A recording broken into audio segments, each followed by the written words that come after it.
It's June 30. It's Friday. I've been out of pocket, as you say, for too long. But I'm not out of pocket anymore. You can hear epidemic sound, royalty-free elevator music. Actually, it's a lot nicer than that. Which, so when I take a breath, you can hear a little something in the background. It's coming right through this little port right here. It's on my soundboard right here. It's green. The wire is green. I got red, yellow, blue. Blue's over here. We can do blue. Hello. I don't even know if I can.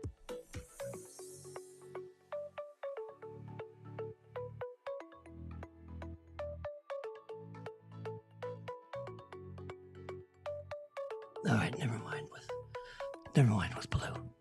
You got to turn the microphone on for blue. I don't want to. Oh, what the heck? There's a little switch right here. Whoops. Just pull that up right there. I got one of those fancy batteries on there. Hello. Nice. Is it working?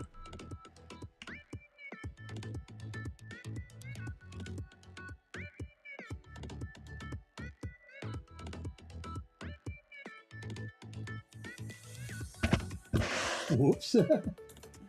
There it is. Hello. This is Mr. Sennheiser. It is very sensitive. Get that up to about 33. There we go. How's that? Yeah, that's it. It's extremely directional. I can, yeah.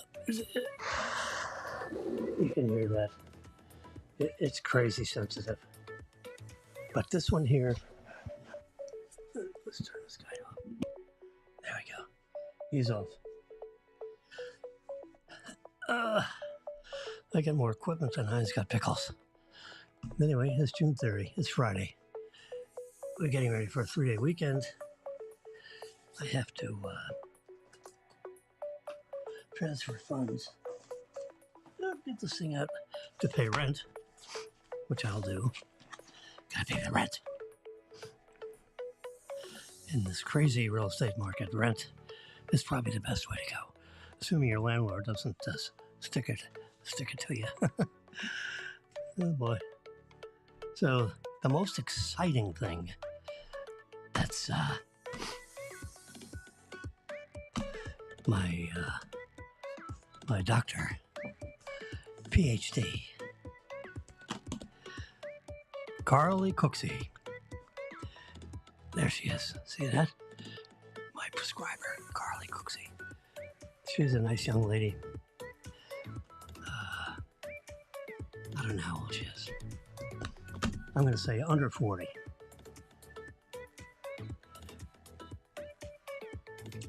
And I had this chest thing, Seems like every 3 or 4 months, I end up with this, chest thing. Because, I need an inhaler. I have an inhaler right here. You've probably seen one of these albuterol, what you call them. This one looks like it's about out. But, it's got one of these things. And it plugs right in there. And, that one's about out. I have others. Not exactly right in my view right now, but you know what? Yeah. I mean, this is like, you don't go anywhere without your inhaler. No mind, this is this is running out also. I have others, but because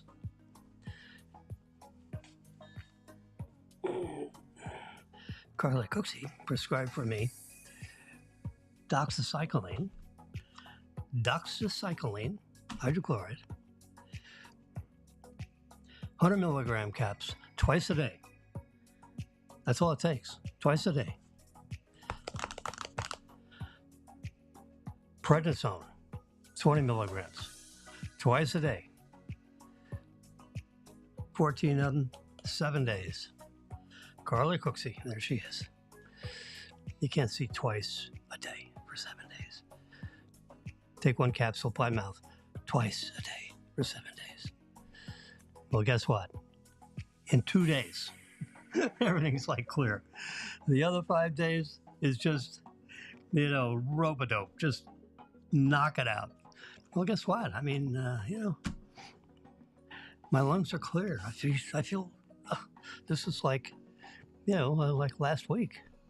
Now I'm into this week. I think I visited her. Yeah, I visited her Monday.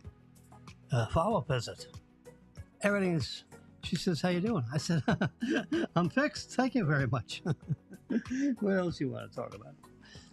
So we talked about, what we can do to make my situation last more than every 4 months. I got to go run to this stuff. But you know what? I don't care. If I had to take this, whenever this reappears, for 7 days, and it fixes it, I don't have to run into the hospital with, acute bronchitis and all that, because that's what happens next if I didn't do this. So she's a super duper registered nurse with prescribing capabilities. And she also has a PhD. She got more degrees than Heinz got pickles. But she's accessible. You can talk to her. You have a problem, you can just slip right in there in her schedule. It's marvelous, And anyway, so there's Marilyn's doctor. So she said, Jimmy, you really need to go meet Dr. Cooksey. So I did. She's marvelous. I agree. Thank you very much. So that's my little story on rehabilitating. When you get 103, you gotta go where it works. So I have a number of articles here. I mean, I usually, they would just hit reasons. There we go. Get out of there. Look at this, 82,000. Can you see this? 82,458 photos, 254 videos. I don't know what those videos are, but they're probably good. So the big news. I just saw a little thing where Elon Musk was talking to the CEO of EEI. And EEI is a transmission system of electrical engineers. Electrical Engineers, Institute. It's a big group. So they don't produce the power, and they don't sell the power.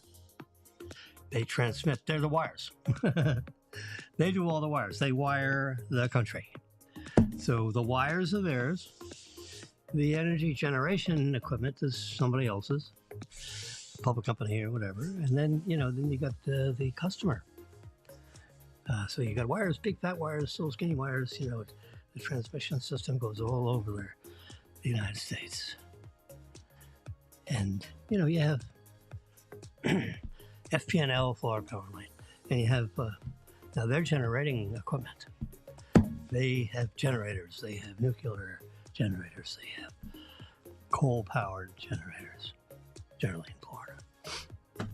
We have a few nuclear, we should have more. No one's broken ground on a nuclear generator in too long a time, which is terrible, because we should have, it's sustainable, it's safe. There have been accidents.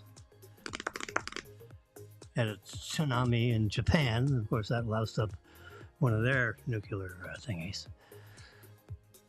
And 3 Mile Island, whatever caused that, system to overheat because the systems, the backup systems, whatever.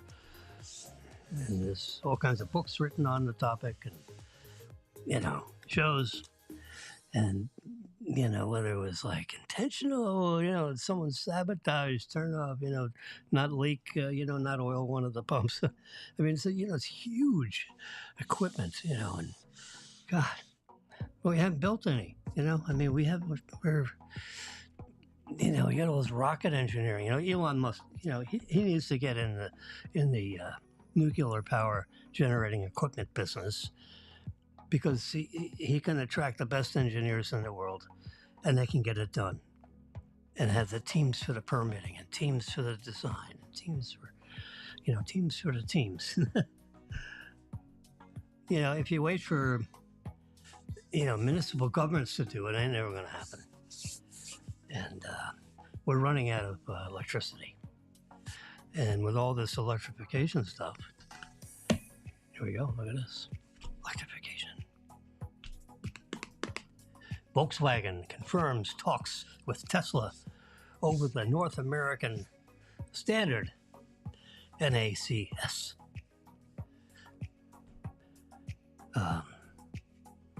So that's the plug. That's the plug on my car right there. But, you grab the handle, then you plug it into your car, and it charges. Now, this is the part that goes in the car. They screw it in and the wire and all that kind of stuff. These two big thingies is the high voltage, 500 volts, 800 volts, 300 volts, AC, DC system inside, uses it. If AC current is coming in there, there are chargers, AC current chargers in the car that can take up to 48 amps at 230 volts, 11.7 kilowatts. That's what can go through that puppy right there. I think it's good actually up to 14.8 kilowatts. Anyway, so that's what goes in the car. That's what's mounted in the car, which Volkswagen now is going to do it. Ford's going to do it. General Motors is going to do it. Since Volkswagen is going to do it, Porsche is going to do it. That whole consortium of cars is going to, look at this simple plug. You see the jackass plug that these Europeans came up with? I mean, it's the size of like 2 fists. You gotta, you don't have this standard, you don't have that standard. Well, let's just sort of take a little bit of each and put it together. This is all you need. So you got, the DC power or AC power. The system will figure out how to, what to use. And to see these other things, 1, 2, 3. Those are control wires that tell the system, turn up the power, turn down the power, up to the 11.7 kilowatt, The battery starts getting full, it'll cut back on the power that comes in the plug. So you don't have huge power on a battery that's almost completely charged. So all that stuff is, with control circuits that are in the car. And then also through this wire is your credit card information, which is already logged into the car. And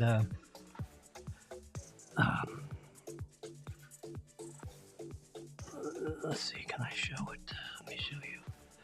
Let's see, I have here's a Tesla thing right here. All right, we're not going to do that. So, up.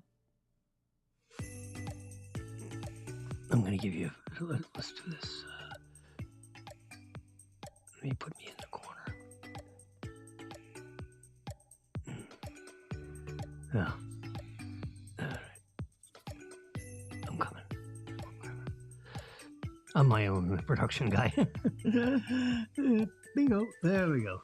So now I'm down here in this corner, but you can now see big screen on this part.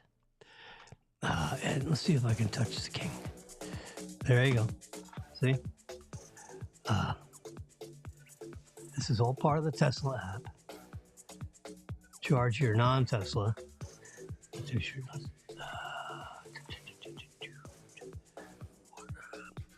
Account. See account. Here, order history. So this goes through and says, okay, you bought this stuff. Now that's different kind of orders. Charging. Let's look at charging. History. So these are the supercharging situations. Recent charging sessions. How was your charging experience? So we can go here and see. Marvelous. Yeah. 5 stars. Submit. There we go. So we're telling, that just went to Fremont, California. Bam. I mean, these guys are like crazy. So here, supercharging, Boca Raton, Florida, June 27th, $12. And so it put in 30 kilowatts at 0.41 cents per kilowatt hour. And I did 30 of them. 4 times 3 is 12. That's how you get the $12. So here's every one of them. Let's see, the same thing, 41, yep. So here we put in 54 kilowatts. All right, so here's all my charging experiences with superchargers. And it automatically gets paid because, no, I don't want to do that. We want to, we actually, so 3747, it's a debit card. That's my account. In the actual app here, let's just take a look. You know, you have debit cards that you have fraud, and then they issue a new card and all that stuff, but then you plug in, and your stupid supercharger won't start up because it says, eh. So we're going to go to Tesla, and we're going to hit this little king up here, and we're going to go to account, and we're going to go to charging, manage payments. Come on, baby. 3747. God damn it! I thought I had it set for. The actual checking account. No, maybe that comes up. No, that's it. All right. Well, so now I we were trying to figure out what happened because it wouldn't take a charge. It wouldn't work. And then I called a 1-800 number or something or other. Tesla helped me. And they helped me out.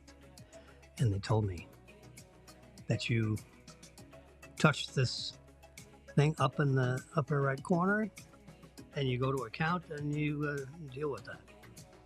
So that's how we did. So I can see right here. Boing, boing, boing.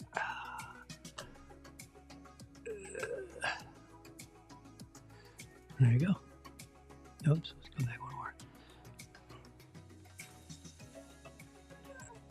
13,950.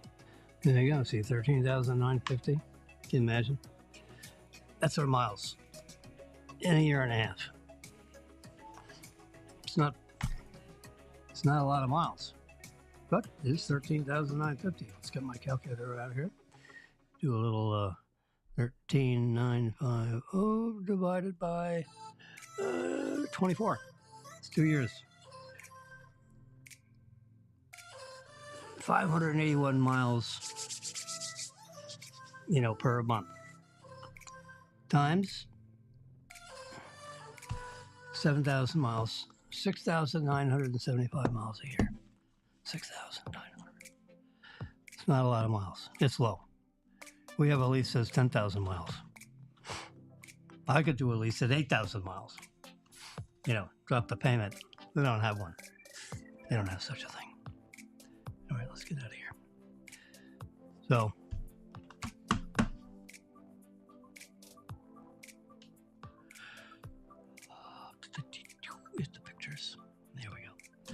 So that's my plug. The big thing is everyone's taking on Tesla. Tesla has allowed its entire system to be used by every other electric car manufacturer that wants it. How do you say no? I mean, really.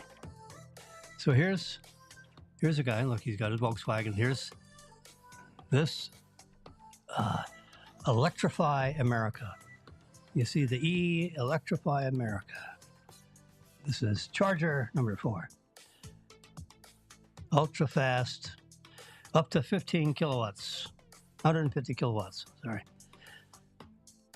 So that's, Tesla superchargers are like 250 kilowatts. So anyway, this is, everybody doesn't live in a situation where they can plug into their own house thing. There are plugs where you can plug it into your dryer plug and then plug your, what do you call it? And it'll pull out 6 kilowatts out of your circuit that runs your electric dryer, if you have an electric dryer. But people have a gas dryer. Well, then how are you going to plug in your car? You can put it in another circuit, pay an electrician $600 to put a 50 amp, 230 volt circuit in there, and then you'll have an 11.7 kilowatt. So in 6 hours, your car is charged. You plug it in, 6 hours later, you get home at 5 o'clock at night. By 11 o'clock, 6 by 11, your car is fully charged. You got a full tank of gas or electric. So, Elon Musk admitted on this video broadcast I just watched early this morning. And he basically said, he said, I did the morally right thing by allowing essentially everyone else that wants to, allowing everyone else to use our chargers. And that was the big advantage that Tesla had over everybody else, because we have the largest charging network in the United States. So, sorry, little squeaky wheels there. So, he says, it's the morally right thing to do. He said it's probably counterintuitive to, Tesla, as a car manufacturer, because we have this incredible network, which, took us, 8 years to build, 7 years, whatever. Lots of years. You drive right in, you plug it in, 20 minutes later, you got your fuel reserve is now 80%, or, a couple hundred miles worth of range. Now, if you have a charging situation, in your garage, of course, every night you top it off, and every time you leave the garage, you have a full tank of gas or electric. It's quite a convenience, but everyone doesn't have that. Tesla's, got to wake up to the fact that everybody doesn't have a nice little garage setup. Now, we live in a multifamily, with a parking garage, and I share a plug with Dr. Brian, first name Brian, and I wrote him a letter. He lives literally 2 apartments down from me. So I wrote him a nice letter. I had my Tesla up, like a letterhead thing. And I said, please, can I borrow your plug when you're not using it? And guess what? He said, yeah. Just go down to Ann, the property manager, and make sure Ann's okay with it. If Ann's okay with it, I'm okay with it. It's my plug, but she provides the power. I said, well, that gets complicated. He said, it's not complicated. They were trying to figure out it, and they said, the hell with it, just plug it in, don't worry about it. So I share. And it's pretty nice, because now he goes to work. He's a, doctor. And, he leaves at 9:30, and he gets home at 6:30. So if I get back at 10, driving Marilyn to work, and driving to Brendan to work, and stop by the pharmacy and whatever. Um, you know, um, I'll come back at 10:30 and the spot's open. So Wednesday is his early day, which means he gets home at 5 instead of 6:30. So, but every other day, during the day, you can go in, you can, get 4 or 5 hours worth of charging done while you're, upstairs doing something else. And at 4 o'clock, I got to go get back in the car and go pick people up and drive them around. So, I get, let's say from 11 to 4, I get 5 hours of charging, which is enough to fill it, pretty much fill it up. So if I can do that every other day or every 3 days, then I don't have to use the supercharger thing, which costs $10, $11, $12 to fill it up. Can you imagine? The people that are doing the gas, 60, 80, I have a SUV. Thing weighs over 5,000 pounds. It's a heavy car. It's got, a 1,500 pound battery. The whole floorboard, this thick, that thick. It's 4 or 5 inches, and their batteries all lined up in there. A bunch of, like 5,000 batteries, and they're, the size of my thumb. Crazy. They're, divided up into packs, and you add them up, and you end up with a $400 battery, or 400 volt battery. Anyway, so I'm watching the thing up here because the Supreme Court is coming out with decisions. And the court says the web designer is able to refuse LGBTQ customers. Well, of course, yeah. This web designer does work for Jimmy. And because it's Jimmy, an LGBTQ, whatever, person comes up and says, "Aha, you got to bake my cake because you baked his cake."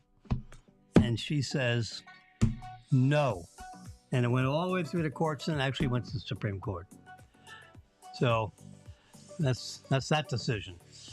And it's only 10 o'clock in the morning, 10:09, right? Yep, 10:10.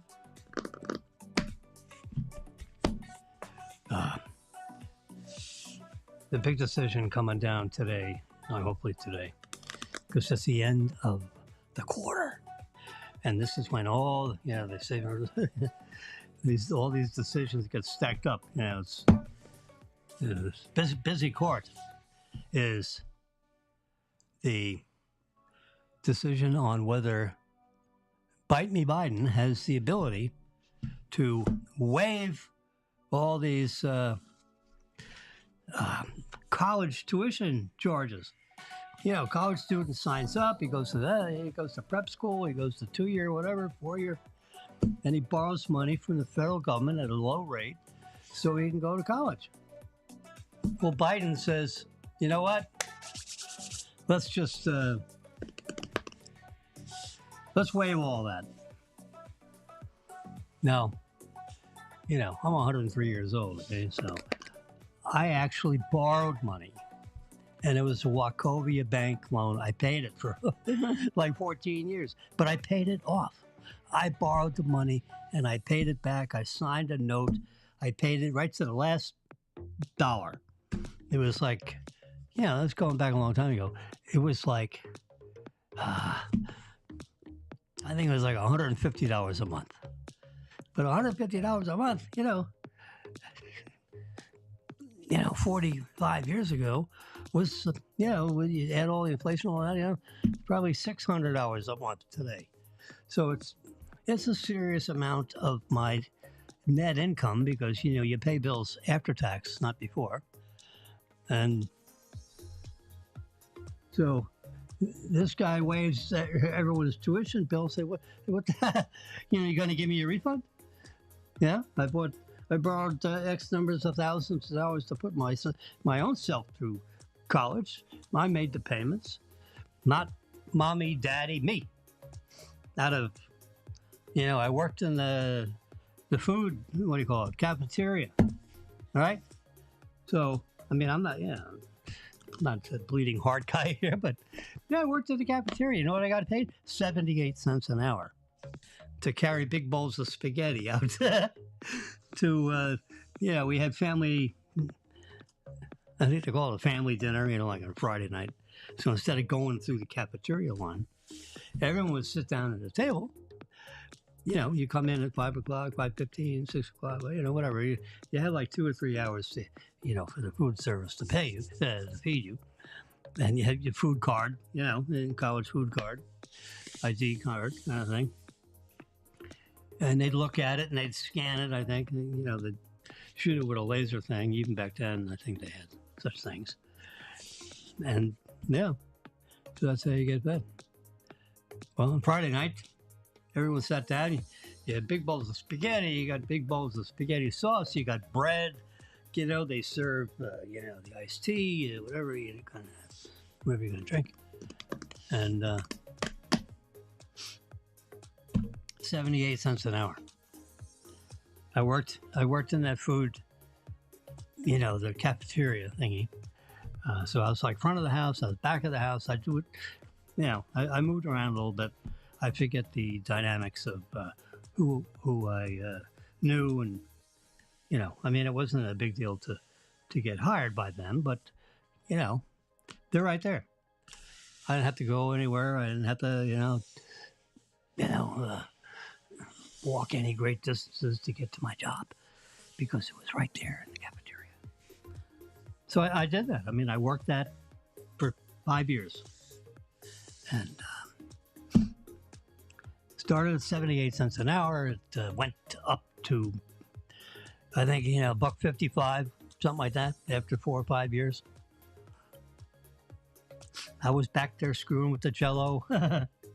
You got like miles of, hundreds of square feet of Jell-O.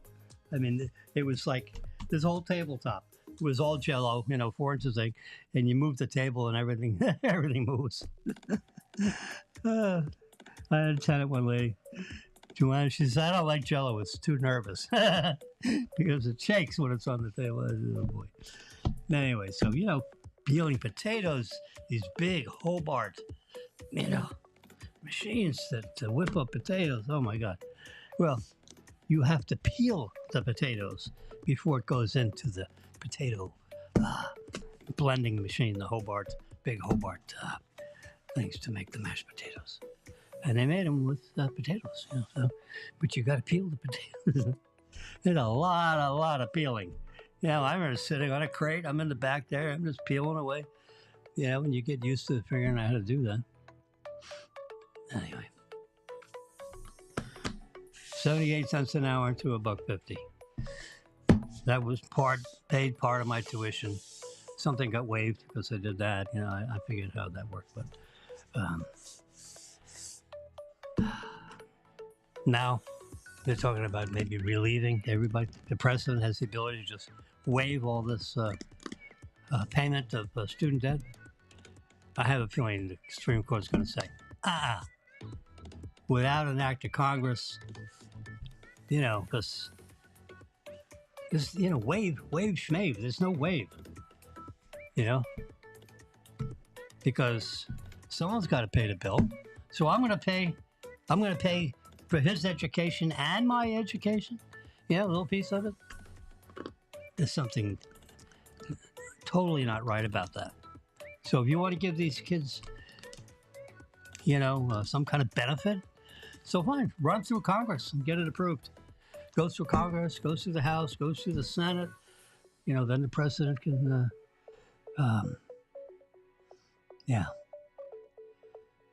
Anyway. So,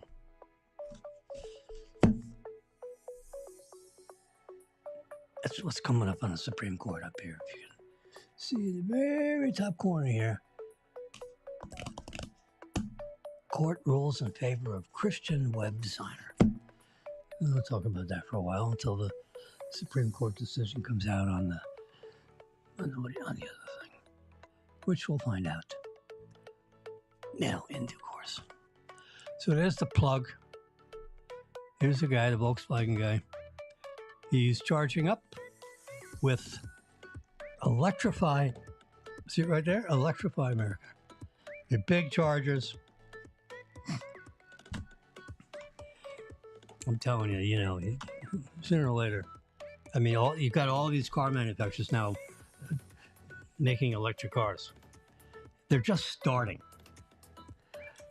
Next year there'll be a lot of different varieties of cars, the electric, where you got a, 250 to 300 mile battery. Battery's important. It's like you got to buy a Lincoln Continental with a 7-gallon gas tank. Even with 150,000 gas stations in America, which it's 150 or 160,000. That's a lot of gas stations. But, every corner you can drive in and you can fill up, right? Well, you still don't buy a car with a 7-gallon gas tank because there's so many gas stations around. Now, you can't fill up in your driveway. Well, that's okay. Because no one has gas in their driveway. So,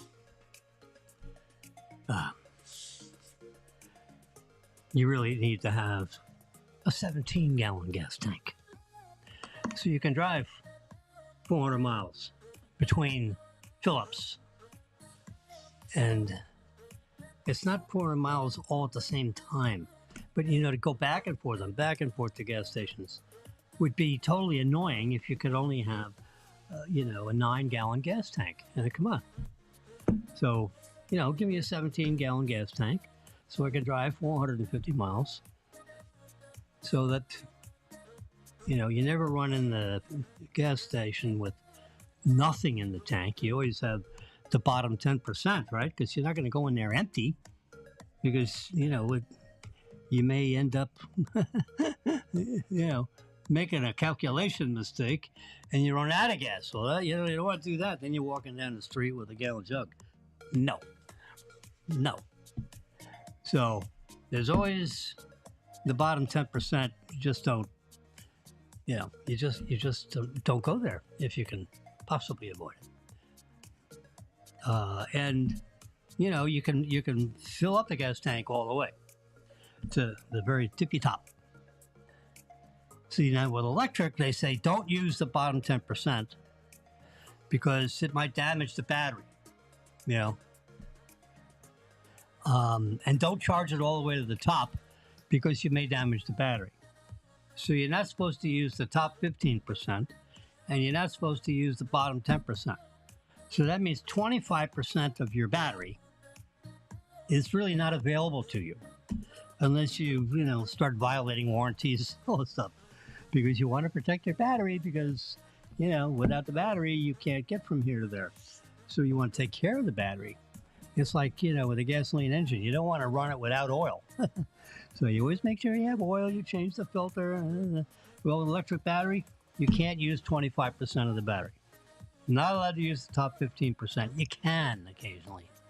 But routinely, don't charge it past 85%. And when you run into the charging place, you should have 10% left in your battery because you don't want to run out. So that's 25%. So if you've got a 400-mile battery, it's only a 300-mile battery because you can't use 25% of the battery. Now they're working on battery chemistry, the battery chemistry itself. Right now is, lithium, cobalt, iron. They have the cathode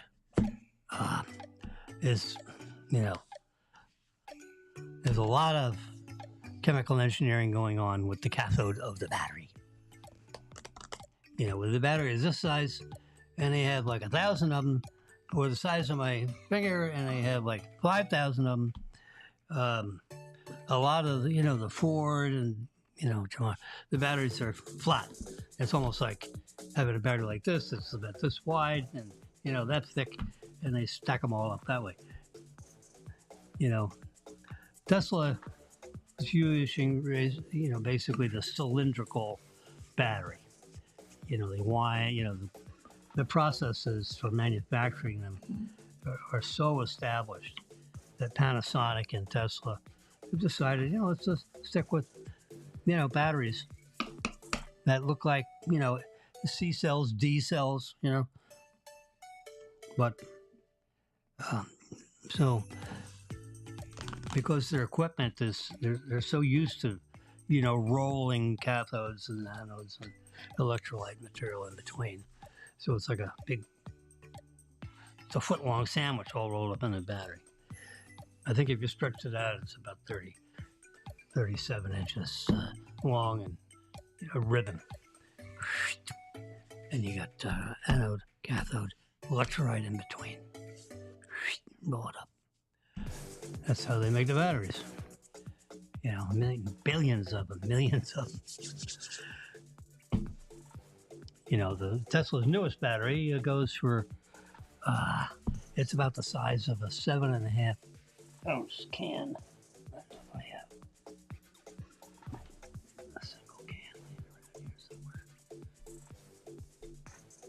Look at this. I can grab one. Oops. So Tesla's newest, I'm sorry for this, but, it was close, but Tesla's newest battery, the 4680, they call it 4680, 46 millimeters across, 80 millimeters from top to bottom. It's almost exactly the same size as V8 juice with a 5.5 fluid ounce can. It really is about that size. No. That's the newest battery technology, the 4680. 46 millimeters in diameter, 80 millimeters. I think the batteries in my car is the 2170, 21 millimeters across and 70 millimeters high. So it's shorter than this, and it's less than half the diameter. No. I don't think the batteries will get bigger than that, but you get 1,000 of them, literally 1,000 of them in a container underneath the floorboard, sealed in a titanium thing that's vapor-proof, waterproof, shock-proof. It's a rigid. It's part of the structure of the car, actually, the battery. It's screwed in and all that kind of stuff. Connects the front part with the back part, and you got this incredible structural, they call it a structural battery. So it's kind of like this iPad is structural, you can't twist it. Because it's so rigid with the aluminum container that this iPad is contained in. There it is right there. iPads are marvelous. Front, back, and the cameras. What a device. I stick it on this magnetic, what you call it. You can hear it. Now it's charging. It's fully charged. Got a wire back here.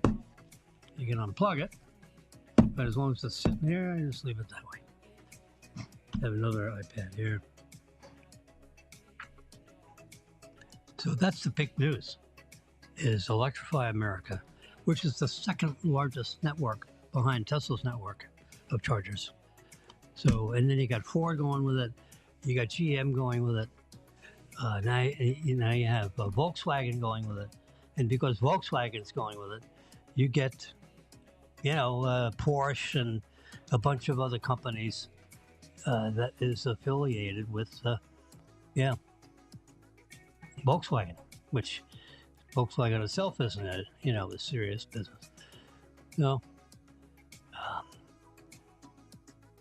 Here's a shot of Giga Texas. Apparently, they're going to pause. I think it's in July. They're going to shut down the plant in Texas. Now, remember, they're producing a car Every 30 seconds, our car comes out of the back end of that plant. Can you imagine? Let's say 40 seconds, let's say a minute. Every minute, a car is coming out of there. Jesus, 5,000 cars a week. But if you divide that up into, ship time, this and that, every minute a car is popping out of that plant. And when they turn the knobs all the way up, it'll produce two cars every minute, a car every 30 seconds. That's what they have a plant fine-tuned in China. They have a plant in China, remember? They have a plant in Germany. They have a plant in Austin, Texas, and the Fremont plant in California. Fremont, California. There are 4 plants. They're building another one in Mexico.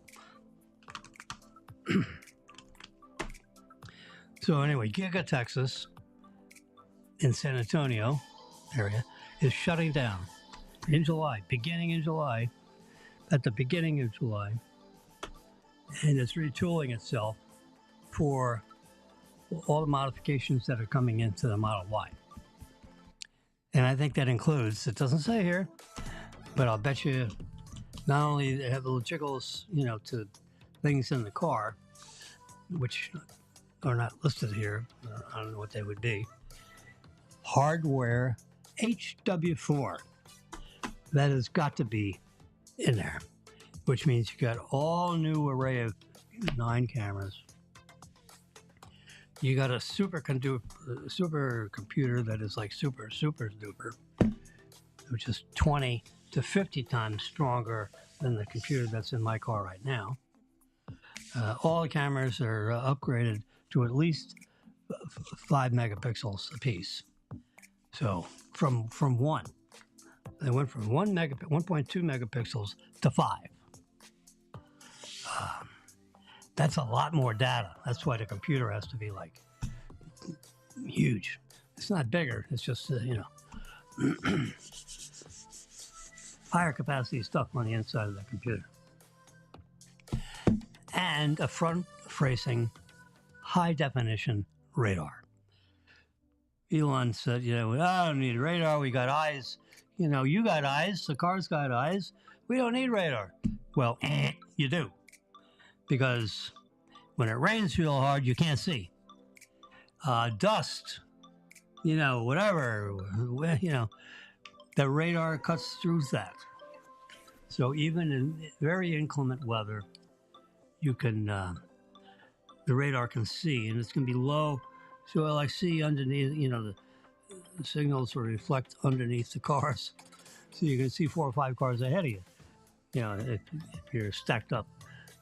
Or if you're, in an open road, but high winds and rain and snow, whatever, the radar can see through what your eyes can't see through or the cameras can't see through during inclement weather. No. Elon Musk the engineers said, hey, Elon, we got to have the radar. There's a high definition radar which we can acquire from whoever, and we're going to incorporate it, and this is what we need. Because if we don't have it, we can't do the full self-driving suite. It's got to have the radar in there. You're not doing LiDAR, but we can use the radar. So they're doing radar. And that's going to be in the hardware package for the new Y. That's going to come out of they've made some cars with it, but it's not actually part of the full suite of everything that comes out of that factory. Well, on the first week in July, they're updating all their computers and all the supply, the huge supply chain. Can you imagine? Just the furniture, the seating, the wheels. You bring, it all comes together, with a car coming out every minute. That's like, God, and this, an unbelievable vehicle. We've had all the best cars. We're fortunate. We had the 450 SL 2-door. We had the 560 SEC, which is a 4-seat 2-door coupe, which is the most expensive Benz they made. And at the time it was like $136,000. Well, I was lucky enough to, you know, be able to drive one of those. They had a 7-year, car sale thing. So you divide the payments over 7 years, and with a low interest rate. It's $400 a month. I could drive a 560 SEC. It was silver. Anyway, the 450 SL 2-seated coupe is, you can screw a hardtop on it, or it had a convertible. It's pretty snazzy car. Marilyn had one. It was gold. She'd drive around on that, and she's like, she's a stunning young lady at the time. And she'd drive around on that, and my God, you talk about turning the heads. It was fun living that part of our lives. And I was just a banker. Oh boy. Anyway, 4 kids later. And got a daughter up in Washington. She's Maryland, Washington. She should be getting back to her 3rd year in law school, so she can be a Washington lawyer. She needs to do that, because then she's got to make $400,000 or $500,000 a year, and that's what she should do. It was 10 years of that. She'll make $5 or $6 million at least. And that's what you do. You get a law degree in Washington. Robin, has a Rolodex, choke a horse. She worked on Capitol Hill. She was, she ran part of the back office for Clay Shaw, Congressman Clay Shaw. He's not with us any longer, but what a wonderful gentleman. We got her hired. Phil Motter helped get Robin introduced to Mary Kay McClure, who was like, not chief of staff, but she was the lady that basically ran everything. And she was not the chief of staff.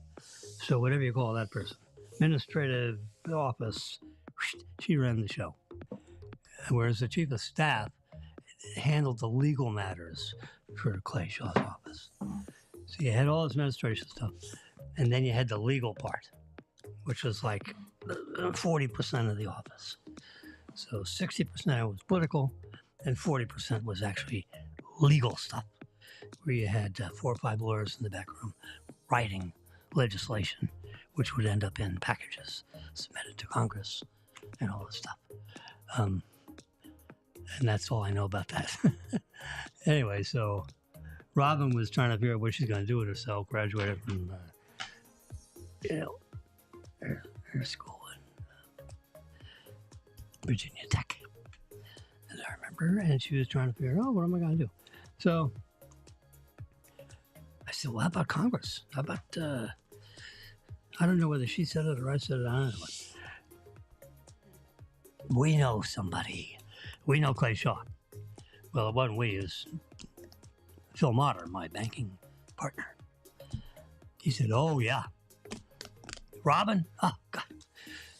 She came down one time and she met Phil Motter as a partner, not no resume thing, just, hi, how are you, as, children, what I call it. And, we set up an appointment. She got an appointment with, and she was all dressed in a blue suit with a white shirt and a flag, silk. She looked like the American flag walking in there. Mary Kay says, "You're hired." What's your name?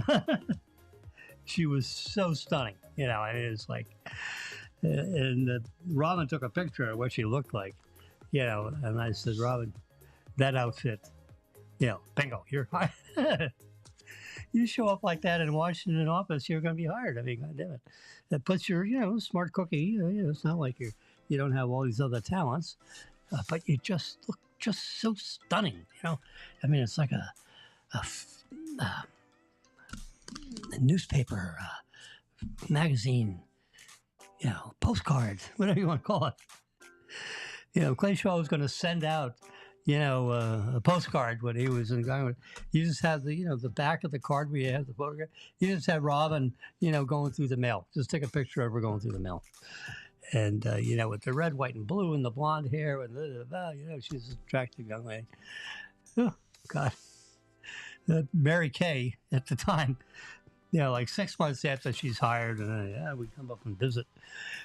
And so we also visited Clay Shaw's office because that's where she worked every day. And she took a few days off to, diddle with Marilyn and I. And we go in there, and I said, "So, Miss McClure, Mary Kay McClure." I said, "Miss McClure, I hope you're pleased with Robin." She said, She said, "Mr. Wilson, your daughter walked in here with red, white, and blue. Bam!" She was like hired. We didn't even know what her name was. Oh, God. I mean, she was kidding, of course. Because they're very picky and selective and all that. But it was kind of fun.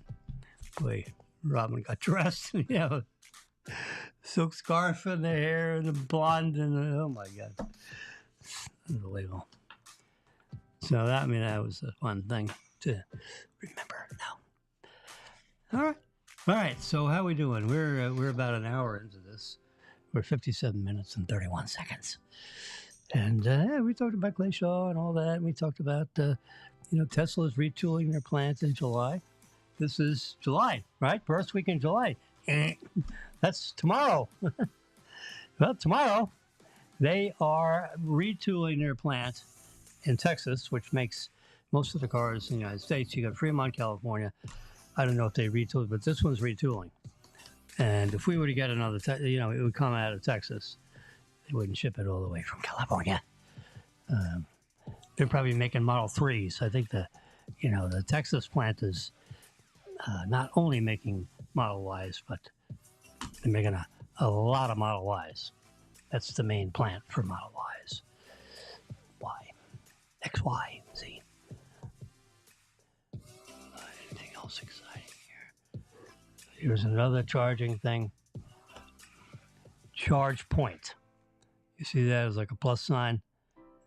Charge point. Now you can see charge point with a plus sign. They have decided to go with the Tesla NACS charging standard. Stands for North American Charging Standard. NACS. So the plug, NACS plug. That charge point, so you have all these companies are all going, here's here's the different plugs. Here's Tesla's right there. Right smack in the middle there. This is, the plus and the negative side of DC or AC. And then these three are control wires for,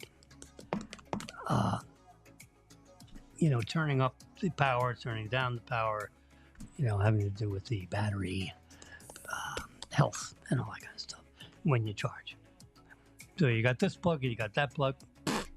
They went with Teslas because this is crazy. I mean, you can't have three different nozzles. You got one nozzle that you fill the gas tank. Well, they're all going with the North American charging standard. That's the big news for June. Is everybody just went there, and Tesla said, it's antithetical to Tesla because we have this incredible charging network. And unquestionably, it helps sell cars. Yeah.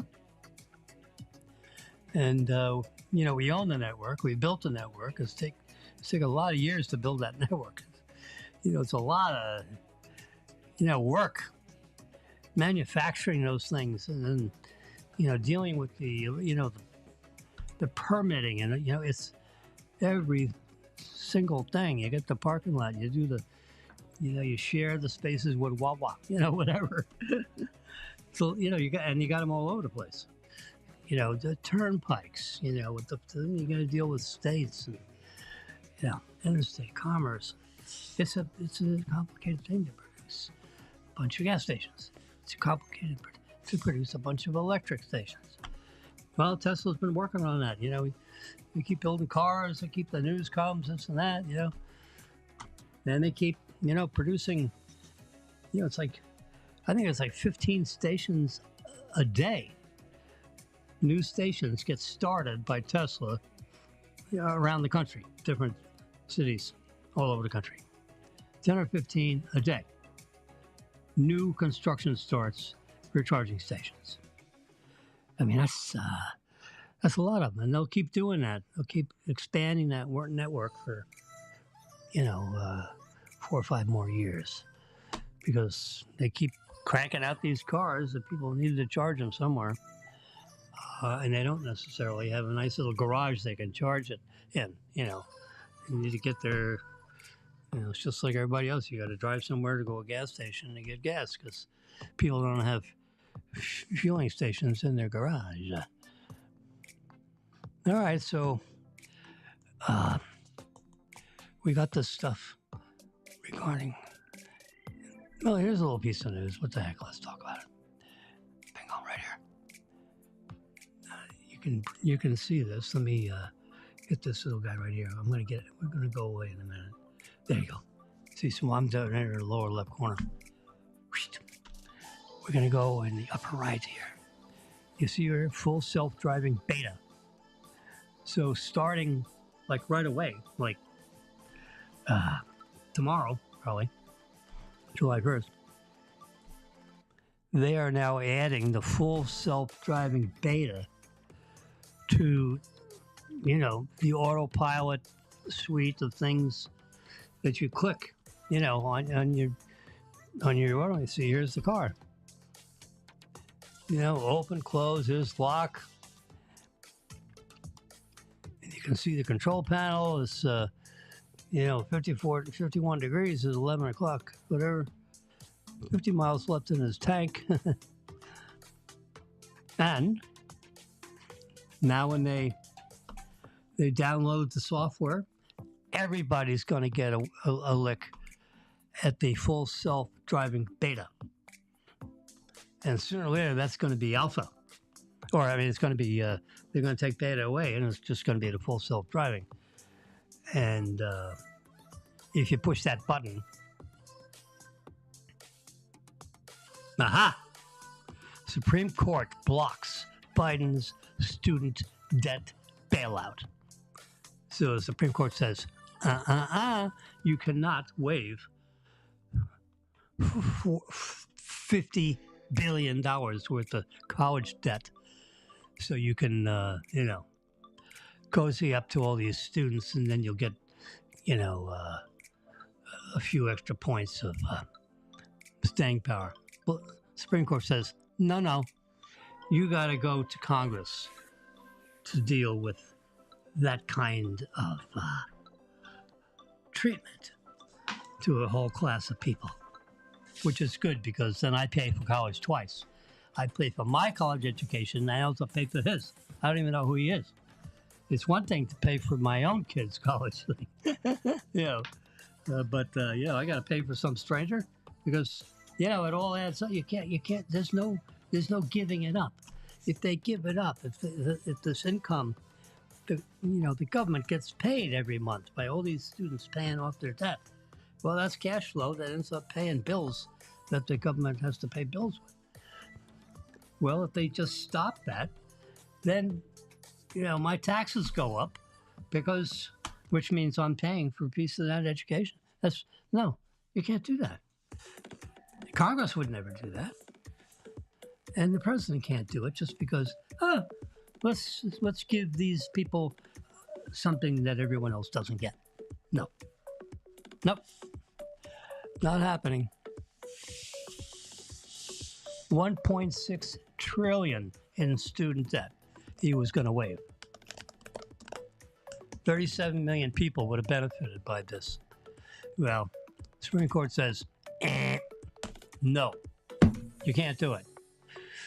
You get Congress to go along with it? Hey, that's fine. Then you guys can handle the economic and the political strain of that. But in the dark corners of the White House, you can't relieve 1.6 or 7 trillion dollars worth of, it'd be 400 billion a year for 30 years. You kidding me? No, not happening. Okay. I don't think that's, they save the best to last. So, you're right before lunchtime, or it's, 10:47. And the Supreme Court says, you can't do that. All right, it's 1:06. We've been on the air. It's 10:47 and 57 seconds. 58, 59, 60. We're going to go bye-bye. And we'll see you again Monday. I think we'll see. Monday? No, Monday. Probably Wednesday. The 4th of July. It's Tuesday. So, we'll take a few more days off. If I can get out on the weekend again, I'll try to just keep tuned in. You can, see me on YouTube for sure, Facebook Live. I used to be on Twitter, but they kicked me off Twitter. And I've appealed it. I don't know why they kicked me off Twitter. Come on, Elon, fix it up. All right, so, but I haven't kicked off Twitter. Used to be broadcast on that too. But, what are you going to do? All right, so you have a very nice and safe 4th of July weekend. I've asked Marilyn to research whether the Boca Hotel is going to have their, usual 4th of July display, which we can see right at our balcony. And hopefully 4th of July they'll do that. Otherwise, we got to go somewhere to watch fireworks if we are so inclined. Anyway, so listen, you all have a good weekend and be safe.